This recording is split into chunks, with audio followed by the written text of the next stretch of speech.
This is the Blue News. Oh, yeah.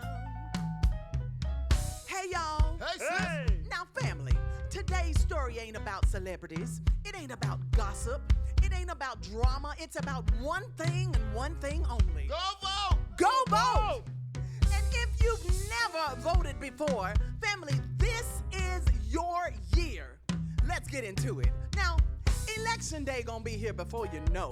So this is your reminder to get up and go. Go where? Go vote. Go register. Go stand in that line because your future is getting decided one ballot at a time. Talk about it. Now, some folks say my one vote don't mean a thing, but elections been decided by margins thinner than a string. Say that. What? Now, family, groceries are high every time you shop, and these gas prices got folks ready to stop. Not the gas. Not the gas. Rent high, insurance high, bills stacked to the sky, and every month folks still asking why? That's the part. Why? Well, family, if you want your voice in the conversation today, Election Day is where you get your say. Talk on that. Talk. Because whether you vote or stay at home all day, somebody's still making decisions anyway. Literally.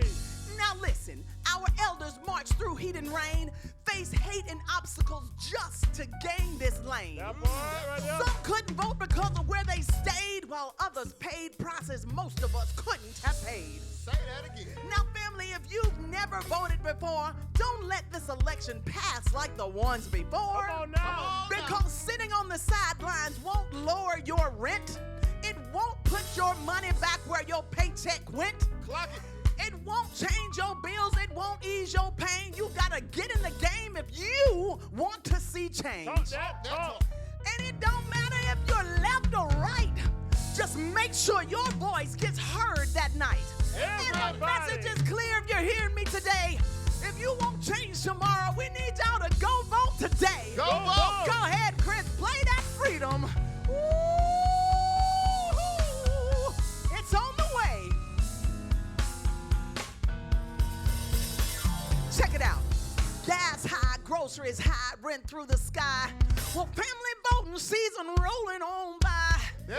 If you've never voted before, don't delay, because your future won't wait another day.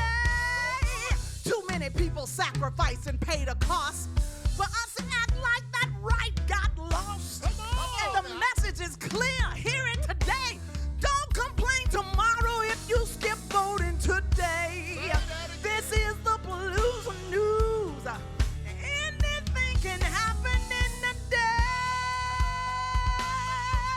day. Well, we'll do it again, same time, same place, and we'll do it the Sisaundra Show. Way. Hey, family, this has been the Blues News. Make sure y'all go vote, go register. Your voice matters. All right. All right, everybody. You heard that. But come on in and bring your energy because it's time for the Sisaundra Show.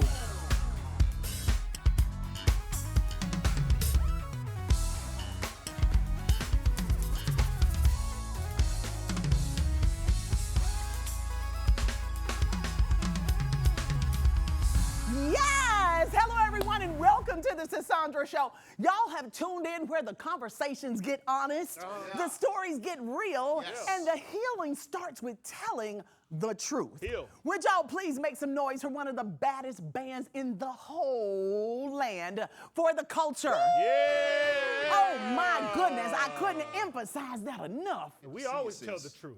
Always. Healing through truth. Come on, Chris. You better say it. What's up, fellas? How you doing, sis? I'm fantastic. How about you, Doc? Great. You look lovely tonight. Thank you so God much, bless you. Doc. You're so kind. I'll pay you later.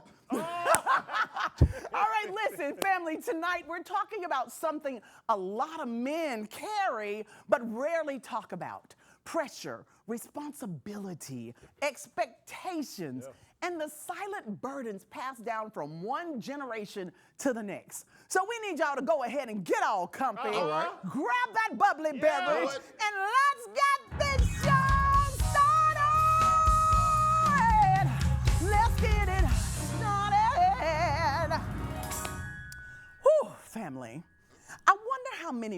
are carrying pain that doesn't belong to them. Pain inherited from fathers, pressure inherited from family, expectations inherited from generations before them. And because they've carried it for so long, they mistake it for who they are. So today we're asking a simple question with a complicated answer. Who taught men they had to suffer in silence? Would you please welcome out to the lavender couch the one and only Mr. Aaron Sneed. Ooh! Go, Aaron. Yay!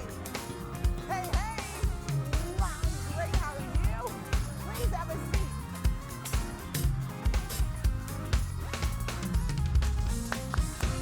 Well, hello and welcome to the Lavender Couch. Thank you so very much for having me. It's I an greatly honor to appreciate it. I definitely want to thank you so much for having me, as well as the band. Yes, Thank you. for the Thank you. culture. Thank Absolutely. you, of course, of Make course. me feel like I'm back in Atlanta, you know. Okay, you know, we love the ATL. That's right, that's Listen, right. great fit today. Oh, I He appreciate it. did that, right? He Absolutely. did it with the fit. So, Aaron, I was reading your story, and one thing kept sitting with me. I wonder how many men have spent their whole lives carrying things they never chose. A father's expectations, a family's struggles, responsibilities they inherited before they were old enough to even understand Yes. them. And after a while, they stop asking whether the weight belongs to them. They just carry it.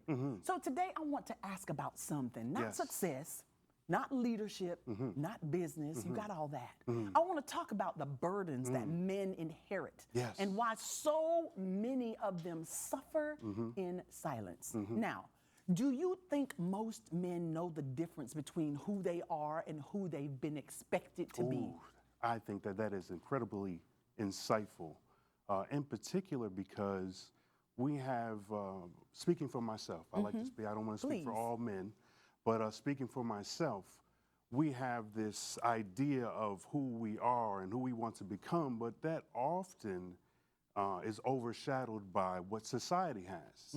That mindset and viewpoint that society has, that mindset and viewpoint that your family may have, your friends. You have to also consider what we unfortunately have to go through in the workplace when we have to put ourselves where we have to code switch and we have to find ways to not reveal our true self.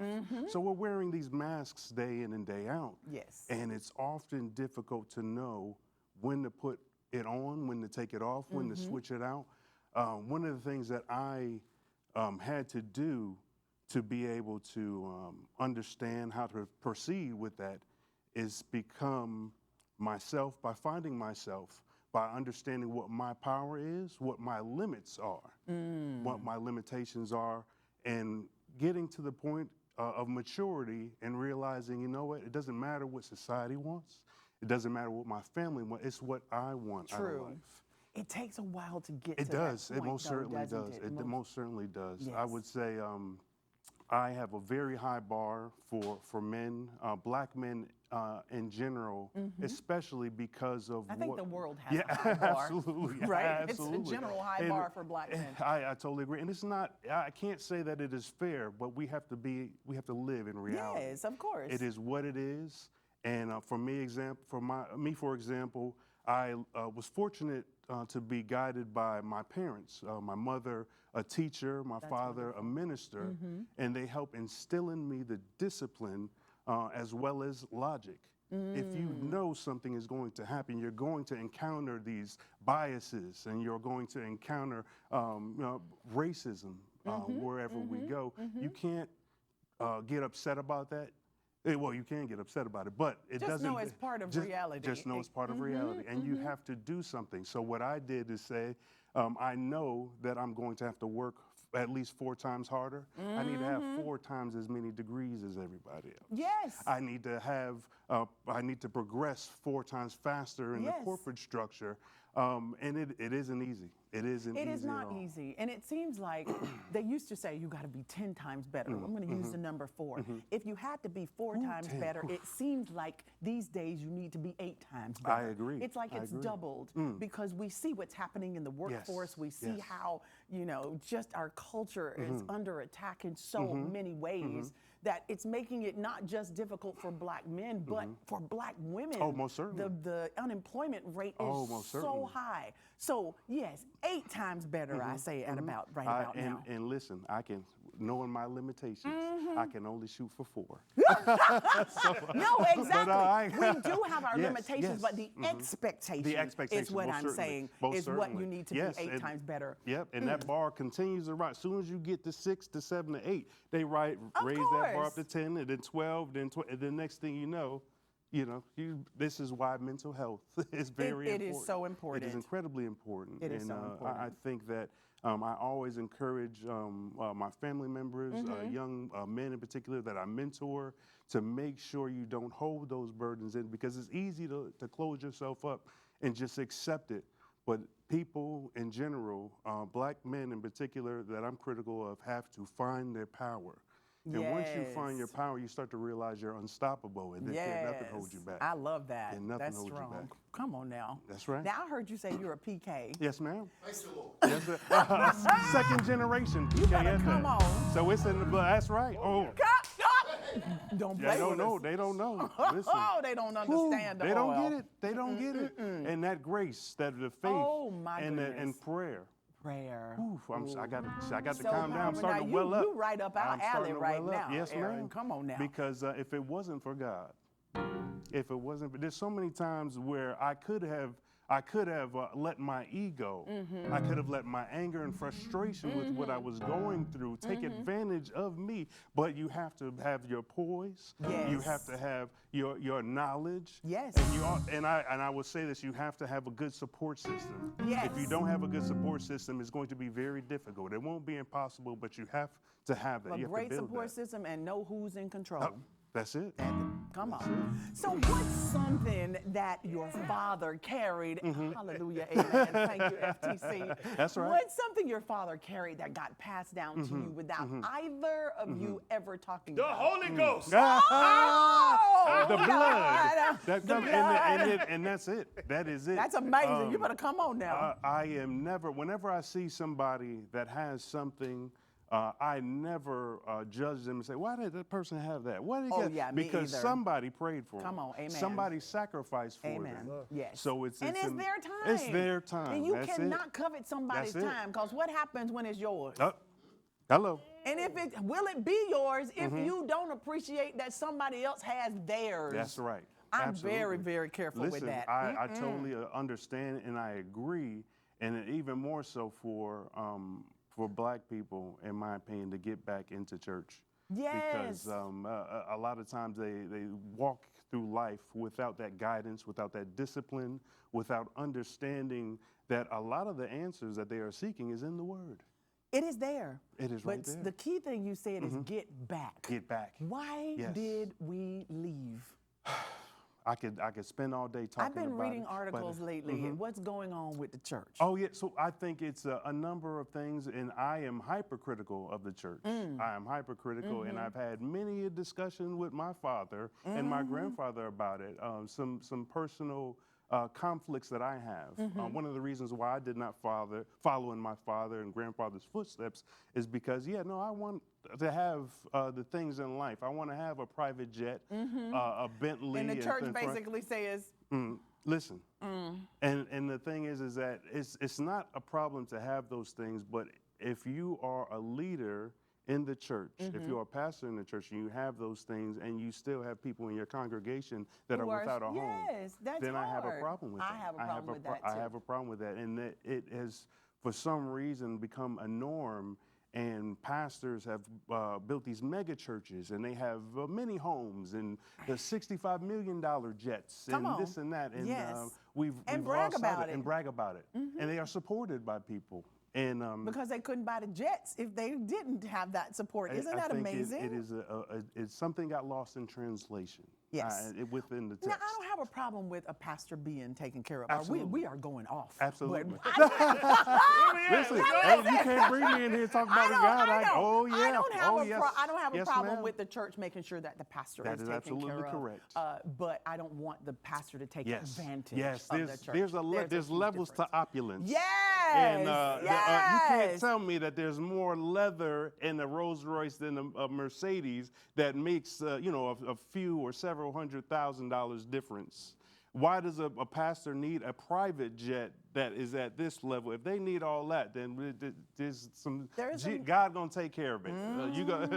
You don't need to be on we'll Spirit. Leave it at that. You ain't gotta be on Spirit, but do you have to have your own park right next to your mega mansion? That's it. Anyway, Yes, ma'am. when a man spends years being the provider, the protector, the fixer, and the leader, what parts of himself usually get neglected? Oh, many of them. I'm many waiting of for them. them to scream. Many, in 2 weeks.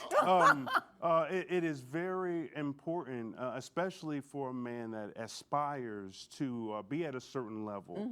They have to understand the sacrifices associated with that. Yes. The idea that it's easy to do what you do, to do what this group of gentlemen here do, to even have a camera pointed at your direction. It's a different mindset that you have to take and be prepared for in order to do that. And most people think that it's fun and games, and all I do is show up and sing a song. Right. It's not like that. from- You don't have any idea on what it takes in the background to prepare and Correct. put yourself and order your steps to be in that position. Come and on. when you're going through that journey, the hardships only compound the higher your aspirations go. So if you don't have a support system, if you don't have a mentor, if you don't have people that can help you when you need that help, because sometimes you're going to need somebody hey, can you go do this and go do this and that for me? Those are things that I learned watching my father be a pastor, and I definitely, they need adjutants when they are doing things and traveling and doing going on the highways and byways. Come on, the highways and the byways. So those are the things that I would say is to understand the struggle. It's going to be a lot of work. And the higher you go, the more challenges. Everybody wants to be the president of this and the CEO of that, but do they know what the sacrifices that it takes?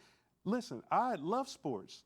Ask me the last time I was able to watch a live game. No, I feel you. Yeah, but let's pause for a second. I ain't mean to interrupt you. Will you be watching a live game tonight? I sure will try. Or a game? Who are you rooting for between the Knicks and the Spurs, right, guys? Did I say it right? Who are we rooting for? Come on. Who are we rooting for? I know this gets very political. It does. It does. I think that it's been about time that the Knicks have. Okay, you better come I on. think it's about time. How long? It's been 50 some odd years. I think Insane. I think it's been time. I think Like they need 1973. Yes. long You time. don't know the struggle. You don't know what comes with to get to this point. Absolutely. Come on. Come on. You better stop. They done paid it. And now They this paid ain't it. scripture, but as Biggie would say, more money, That's more it. problems. Absolutely. Come on. And the problems only compound. Yes. And it's not the easy problems that you had, what people have when they don't have those responsibilities. The problems get significantly more complex. They take a lot of introspection, which is something that a lot of people don't do. A lot of men don't do. They think that pointing, this is how you lead. No, you have to look at yourself. Correct. Because when things are going awry, it's the leader that is not setting the tone to help right the ship. That is so true. Now, speaking of responsibility, at what point does responsibility stop being honorable and start becoming a prison? I would say, that's a very insightful question. For me, it was when I came to the epiphany as a leader of a company that people's lives are in my hand. Yes. They don't show up to work. If I don't do what I'm supposed to do as a president of a company, if I don't get the customers lined up, if I'm not able to successfully lead campaigns to execute work, dozens of people are not going to be able to put food on their table. A lot of people don't realize that That's aspect a lot of it. pressure. That is a lot of pressure. Yes. And especially, here's the thing, when they don't want to act right. That part. When they don't want to act right, And it's your job to say, you know what? I'm gonna let God get you on that because you done tried Even me. as the CEO? Listen, they would try. It doesn't matter. Okay. And those are the things that, as a black man, I wish it was. I wish I could just be a white man for a day. I'm not saying that for any racial context Right. or anything, but I would just like to see and understand: is it me? Or is it just the same kind of hurdles that I encountered in larger corporate America in terms of being undermined, being seen as not good enough? And these are not my feelings. These are things that people have expressed to me directly because I'm a grandpa millennial. So I was able to, I experienced that, firsthand racism by, that generation. And I just, gave them grace and I pray for them.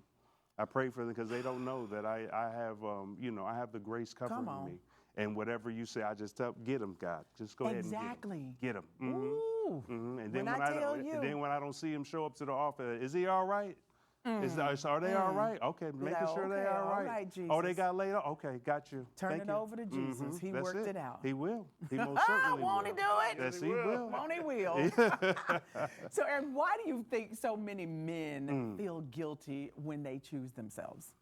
Do y'all feel guilty when you choose yourself? Yeah, that's a good one. Yeah, I would say, as a parent, as a father, as an active father, it is very difficult when I have to make decisions. Again, going back to leading of people who sometimes don't want to act right, versus time that I know if I just took a lower manager role, I'll be all right. I will be able to listen. I will be able to go to all of my children's games. I will be able to take them here, there, and everywhere. Yes. Because those obligations don't go away as well when you become a leader. That is correct. Go in and put it in 11, 12 hours a day, and then I need to run out of here and take my boys to basketball practice right now. And by the way, because they're different ages, they got one that start at 5, and then the next one start at 7:30. And then I'm up till midnight. And by the way, I got to be up at 5 a.m. to go take a plane here, there. So